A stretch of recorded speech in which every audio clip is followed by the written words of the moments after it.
사람들이 있다. 슬픈 사람이 있다. 이런 거를 카우보이 사이언스로 한다. 규제 일변도로만 가면 결국은 사람들이 그 규제를 벗어나서 그것을 하려고 하기 때문에 이것이 옛날에 대표적인 것이 소위 얘기하면 시험관학인 거예요. 1970년대 시험관학에 나왔을 때 무슨 뭐 생명의 윤리 무슨 시대 섭리를 요새 시험관학이기 때문에 얼마나 많은 사람이 베네핏을 받냐고. 똑같은 얘기로 규제 일변도로만 가면 안 될 것이고, 그래서 얼마 전에 뭐라고 하냐면 우리나라의 최고의 이제 연구 집단들이 있는데 과학기술 연구 집단이 당연히 제가 얘기했던 크리스퍼 이런 것을 할 것이고, 그러한 연구 집단에서 네이처, 아까 얘기했던 전 세계 최고의 잡지라는 네이처에 실린 그러한 연구를 했었는데, 우리나라에서 비록 기술은 제고했지만 그 기술은 미국에서 실험할 수밖에 없었어. 왜냐면 우리나라 불법입니다. 자, 앞으로 어떻게 할 것이냐. 이런 일이 왜 안 됐냐? 우리나라는 인간 대하의 유전자 편집을 생명윤리국도에서 아예 금지하고 있다.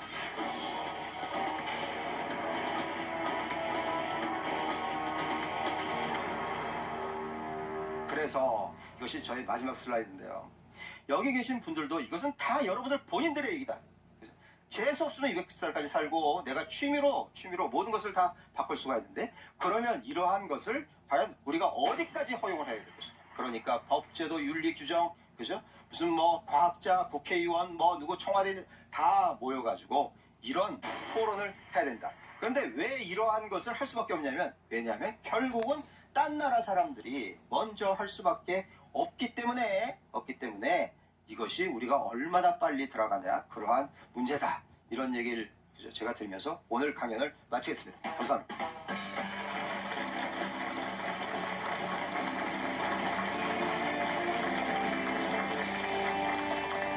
자, 이제 우리 패널 분들께서 또 이제 하실 말들이 엄청나게 많으실 텐데, 네. 불꽃놀이가 될 것이냐 불놀이가 될 것이냐, 역시 그런 두 가지 면을 보았고요. 유전자 조작을 하는 사람들이 분명히 조수로 쓸 거란 말이에요, 인공지능을. 그럼 인공지능은 모든 또 인공지능하고 연결이 되어 있을 것이고, 저는 그래서 인공지능을 더 빨리 개발을 하는 것이 어떤 유전자 조작의 그 불놀이를 막을 수 있는 어떤 보안관을 만드는 그런 역할을 할 것이라는 것이 느껴졌습니다. 네. 지금 우리가 판도라의 상자가 열리게 되면 어떻게 될 것인가에 대한 전망을 좀 볼 수 있었던 것 같아요. 미래에 저런 기술을 저는 일단 막을 수 없을 것 같아요. 사람의 욕망이 무한하기 때문에. 근데 저는 그 기술을 만들 수 있느냐 없느냐, 이건 사실 뭐 정해져 있는 거예요. 그쪽으로 가는 게 맞습니다. 근데 그것보다 먼저 우리가 좀 생각해 봐야 되는 거는 그 기술이 과연 누구를 위한 기술이 될 것인가 라고 하는 걸 생각해 봐야 될 것 같아요. 그래서 저는 저 기술에 대한 논의와 함께 이 기술을 과연 누구를 위해서 어떻게 쓸 것인가 라고 하는 고민을 우리가 갖지 않으면 저거는 오로지 모든 걸 가진 사람들을 위한 기술로만 쓰일 수 있을 거라고 걱정이 됩니다. 연결해서 제가 말씀을 드릴 게 있는데요. 그러니까 저는 좀 들으면서 많이 혼란스러웠어요. 뭐냐면 1800년도 후반에 우생학이라는 게 나왔잖아요. 그러고 나서 이제 130년 정도 흘렀는데, 그때는 사람이 태어나고 나서 이제 사람이 열성인지 우성인지 판단을 해서 죽이기도 하고 사회에서 낙오자로 만들어 버리기도 했잖아요. 근데 지금 이건 태어나기 전에 DNA를 조작을 해서 이 사람이 우성한 인간으로 태어나게끔 조작을 하는 거 아닙니까? 그럼 이것이 윤리적으로 어긋난 건지 어긋나지 않은 건지에 대한 그 혼란스러움이 너무 있어요. 지금 너무 혼란스럽습니다. 그냥 강연을 들으면서 여러 가지 생각이 들었는데, 뭐 저는 이제 어쨌든 이 분야를 계속해서 취재해왔던 기자니까 뭐 몇 가지 덧붙여서 말씀을 드리자면은, 유전 정보들이 정확하게 어떤 것인지를 모르기 때문에 지금은 할 수 없는 상태라는 걸 제가 여러분들에게 강조를 한번 드리고 싶습니다. 하지만 새로운 무슨 뭐 능력 있거나 아니면 부를 상징하는 어떤 계급처럼 될 수 있을 테고, 그런 세상에 저는 올 수 있다라고 생각을 합니다. 그래서 아까 제가 모두의 말씀을 드렸던 것처럼 그런 것들을 약간 잡아주기 위해서는 책임이라는 바퀴가 장착이 되어야 된다라고 말씀을 드렸던 게 그런 것 때문이었습니다. 어떤 한 가지 기술만 놓고 논의를 진행하면은 그 안에 갇혀버리게 되는 그 효과가 나타나는데요. 우리가 과연 인간의 유전자를 슈퍼 유전자로 바꿀 필요가 있을 것인가? 왜냐하면 인공지능 로봇이 법령 인공지능이 나오고 그 다음에 인공지능의 그 액션이나 힘이나 이런 것들이 인간을 훨씬 능가하게 됐을 때 우리 유전자를 바꿔서 그런 슈퍼 인간을 만들 필요가 전혀 없는 그 레이 커즈와이르라는 사람이 얘기했던 특이점. 전체 인류의 IQ를 전부 합친 것보다 더 뛰어난 인공지능이 나올 것이다. 법령 인공지능이 나올 것이다. 그러면 그 지능만 뛰어난 게 아니라 육체적으로도 뛰어난 로봇이 나올 수 있다는 얘기고, 그래서 저는 이 유전자 조작의 문제가 미용, 의료, 그다음에 수명 연장, 그다음에 우리가 몸에 타투를 하듯이 뭔가 재밌으려고 하는 거 있잖아요. 이 정도 수준에서 머무르고 진화가 되고 불꽃놀이로 끝날 가능성이 더 높다고 저는 생각이 듭니다. 예, 저는 네. 글쎄 이게 그렇게 어느 순간에서 자제가 가능하고 우리가 통제가 가능한 영역이 아니라고 생각을 합니다. 우리가 과거 성형수술에 대한 인식이 지금하고 20년 전하고 30년 전하고 상당히 달라지지 않았겠습니까? 그 정도 비용을 들여서 자신이 만족해하거나 자신이 효용을 거둘 수 있다라고 그거를 막는다는 것이 대단히 비정상적인 상황이 된 거죠. 근데 한 30년 전 생각이라 하면 어떻게 부모가 준 외모를 감히 바꿔라고 하는 우리 사회적인 약속과 인식이 달라지는 거예요. 지금은 우리가 영구적인 시술은 임플란트 정도라든지 무슨 인공관절이라든지를 하는 것에 불과한데, 아니 어떤 유전자를 우리가 하나 바꿔주면은 더 이상 뭐 그 허리 디스크로 고생하지 않는다, 당뇨로 고생하지 않는다라고 하면은 그건 얼마나 우리 의료 비용을 줄이고 개인적인 행복을 높일 수 있는 거냐라는 결론으로 이르게 됩니다. 근데 그거를 과연 우리가 막을 수 있느냐, 막을 수 없다라고 하는 것에 저는 오히려 더 방점이 있어요. 근데 지금 이 상태를 그냥 두면은 돈 있는 사람과 그런 것들에 대해 지식이 있고 권력 있는 사람들만 사실 그걸 누리게 되는 상황이 올 자, 수가 이제, 있어요. 네, 우리 대표님께서 이제 비슷한 얘기를 사실 계속 해주시는 건데, 여러분 이런 거죠. 그 얼마 전에 그 랜스 암스트롱이라는 그 아주 사이클의 황제가 있었죠. 그래서 이 사람은 뭐 암을 걸려도 결국 이제 뭐 최고 기록을 세워서 이제 굉장했는데, 사실 이 사람이 이제 최근에 그러한 모든 기록을 다 박탈당했는데 왜 그랬냐면 이 사람이 그 적혈구의 농도를 높이는 그러한 약을 주사를 맞은 거예요. 이게 지금 암젠이라는 회사에서 만든 그래서 우리가 빈혈을 고치는 약이었는데, 예를 들어 그러한 주사를 맞으면 어떻게 될 것인가. 자, 성형수술도 이제 그 DNA로 교치는 방법도 있으나 여러분들 정말 김태희가 되고 싶으십니까? 네. 정우성이 되고 싶으시면 요새 제가 아까 말씀드렸던 3D 프린팅으로 이렇게 레이어 바이 레이어로 한 컷씩 이렇게 쌓을 수가 있어요. 지금 성형수술을 하니까 이게 나중에 그렇게 안 되는 거지, 여러분들 한 컷씩, 세포 한 컷씩을 싼다고 생각을 해보세요. 곧 우리가 다 김태희, 그죠? 정우성이 되는 날이 얼마 안 남았다. 자, 그러면 이러한 것이 가격은 어떻게 되고 결국 우리한테 무슨 이거를 할 것이냐는 사실은 이제 소비자의 손에 돌아왔다라는 거죠. 신체적인 조건이라든지 아니면 그 뭐 장기라든지 이런 것들을 고칠 수 있는 것들은 어느 정도 판명이 된 것 같은데, 이제 리처드 도킨스 책에 보면 밈이라는 개념이 있잖아요.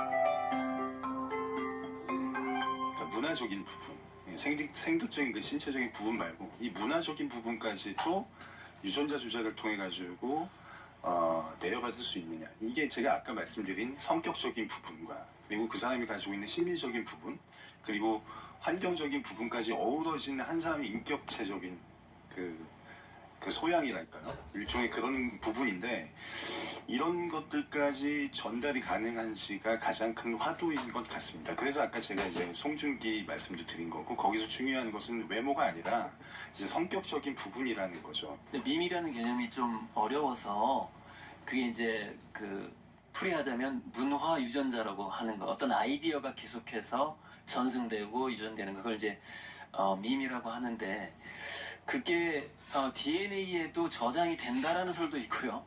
그 후천적으로 문화적으로 전달된다라는 설도 있고, 아직 근데 두 가지 다인 것 같아요. 제가 봤을 때는 두 가지 다인데 그런 차원에서 우리가 밈을 조작한다면 밈을 조작하는 데까지 뭔가 기술이 퍼질 수 있다면 뭐 그 역시도 불꽃놀이냐 불놀이냐의 문제가 될 수 있을 것 같은데 저는 어쨌건 인공지능이 조율을 하는 시대가 빨리 올 것이다 이런 생각이 계속 지금 또 듭니다. 네. 구 대표님. 예, 이러한 그 유전자 조작, 유전자 가위가 가져다 줄 것 같은 미래 생명공학의 세계는 저는 우리 사회의 두 가지 과제를 동시에 던지는 것 같아요.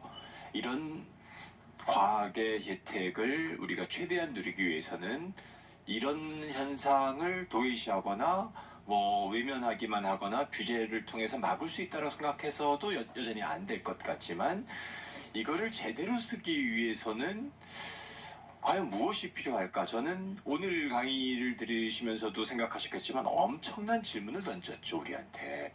저거를 과연 누가 쓰게 될 것인가? 어떻게 쓸 것인가? 그리고 저 단계에 이르기 전까지 우리가 준비하고 대비해야 될 것은 무엇인가?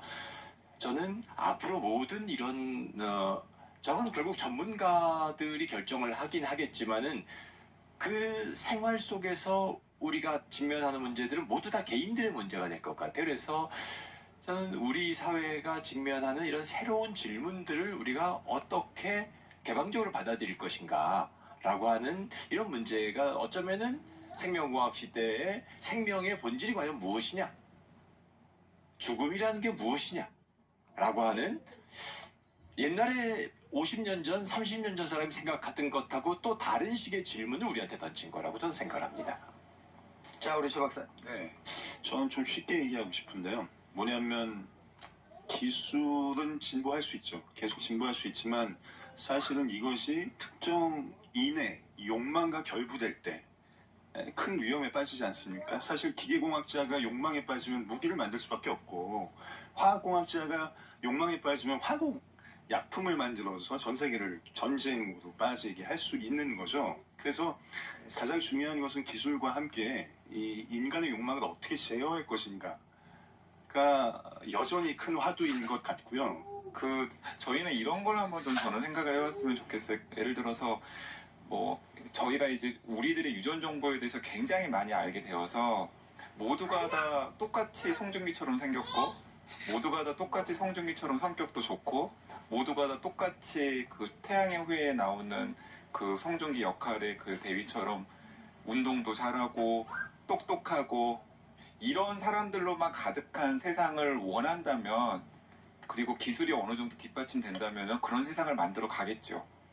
근데 과연 저희들이 원하는 세상이 그런 세상일까요? 근데 저는 성중기로만 가득한 세상이 그렇게 행복한 세상이 아닐 것 같아요. 성중기도 딱 한 명만 있을 때 좋은 거지. 모두가 다 성중기면은 네, 성중기를 질려. 네. 자, 그리고 우리가 우수하다라고 하는 기준이 항상 달라지는 거거든요. 시대마다. 그러니까 지금 우리가 굉장히 이상적이라고 생각하는 어떤 기준이 100년 전에는 이상적이지 않은 기준이었을 수도 있고 또 앞으로 100년, 200년 후에는 또 달라질 수 있는 거거든요.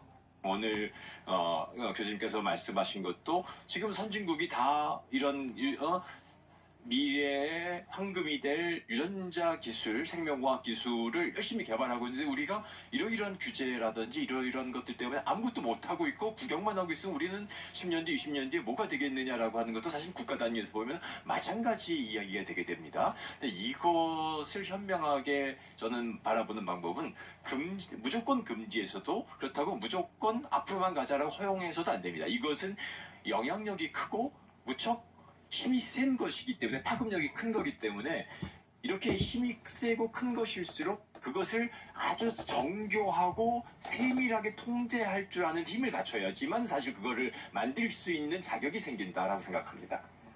제가 다른 맥락에서 이제 받아서 얘기를 해보자면은 총기가 있죠. 총. 사람을 죽일 수 있는 굉장히 위험한 도구죠. 그리고 미국 같은 곳에서는 빈번하게 총기 난사 사고가 일어납니다. 그런데 미국보다도 훨씬 더 총기를 많이 가지고 있는 나라들이 있거든요. 캐나다라던가 북유럽에 있는 나라들이에요. 총기를 많이 가지고 있음에도 불구하고 총기 사고가 일어나지 않을까. 저는 그 사회의 문화와 분위기, 민주주의 수준 이런 거랑 굉장히 밀접하게 관련이 있다고 생각을 하거든요.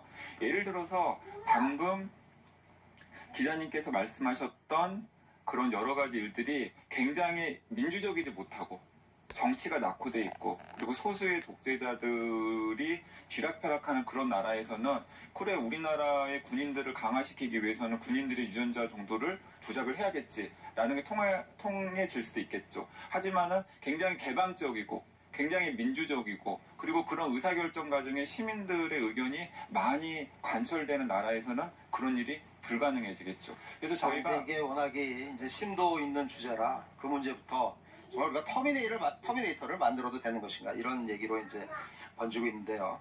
그 이제 플로어에서는 이제 저희가 할 만큼 말씀을 했다고 생각하고 패널 분들은요. 플로어에서 정말 내가 오늘 이 질문을 안 하면 내가 집에 가서 잠이 안 오겠다 이런 분이 틀림없이 있으실 것 같은데 혹시 그런 분들이 있으시면 내 질문을 저희가 몇 개를 받겠습니다. 중앙대학교 네. 김건우라고 하는데요. 네, 좋은 말씀 잘 들었고요. 감사합니다. 막 앞서서 말씀하셨다시피 막 인간의 욕망이네 발전을 막을 수는 없네 규제는 해야 되네 이런 말씀을 하시는데 그건 솔직히 이제 저 같은 대학생들한테는 영역 밖의 일이잖아요. 근데 이제 교수님이 과학정책학과시죠.